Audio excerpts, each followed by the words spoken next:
একসাথে লোকসভা নির্বাচনের মুখে বৃহস্পতিবার ৩টি কৃষি সম্বন্ধীয় প্রকল্পের উদ্বোধন করলেন কৃষি ও কৃষক কল্যাণ দপ্তরের ভারপ্রাপ্ত মন্ত্রী রতনলাল নাথ। সবগুলো অনুষ্ঠানেই তার সাথে উপস্থিত ছিলেন কল্যাণপুরের বিধায়ক পিনাকি দাস চৌধুরী। কৃষকদের আয় দ্বিগুণ করতে এদিন প্রথমেই মন্ত্রী দক্ষিণ দুর্গাপুরের রতিয়াতে উদ্বোধন করেন এক গ্রামীণ জ্ঞানার্জন কেন্দ্রের। এরপর ঘিলাতুলিতে একটি প্রাথমিক গ্রামীণ বাজার উদ্বোধন করেন মন্ত্রী রতনলাল নাথ। বাজার নির্মাণে ব্যয় হয় ৮৬,৭৬,০০০ টাকা। এরপরে মূল অনুষ্ঠানটি হয় কল্যাণপুরে। এখানে বেতল এগ্রি প্রডিউস মার্কেট স্টলের উদ্বোধন করেন মন্ত্রী রতনলাল নাথ এবং বিধায়ক পিনাকি দাস চৌধুরী। মোট ৪৮টি স্টল রয়েছে এই দ্বিতল ভবনে। এই মার্কেট স্টল নির্মাণে ব্যয় হয় ২,২৮,০০,০০০ টাকা। আমরা একটা ভিলেজ নলেজ সেন্টার এটা ওপেন করে এসেছি দক্ষিণ দুর্গাপুরে। এর আগে একটা সয়েল টেস্টিং ল্যাবরেটরি, যেটা কোয়েট ডিস্ট্রিক্টে ছিল না, আমরা সেটা কোয়েতে উদ্বোধন করে এসেছি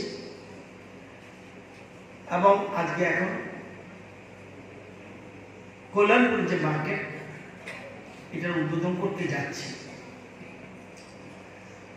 ঘিলাতুলি মার্কেটের জন্য খরচ হয়েছে ৮৬,৭৬,০০০ টাকা, আর এই মার্কেটের জন্য খরচ হয়েছে ২,২৮,০০,০০০ টাকা। এই মার্কেটের জন্য খরচ হয়েছে।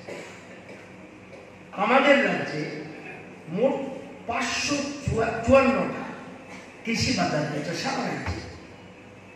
এর মধ্যে প্রাইভেট হোলসেল মার্কেট ৮৪টা, এর মধ্যে এগ্রি প্রডিউস মার্কেট ২১টা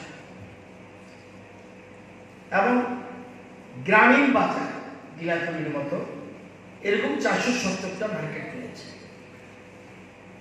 আপনারা জানেন গত ৬ বছরে আমরা ৮৬টা বাজারে কাজ হাতে নিয়েছি।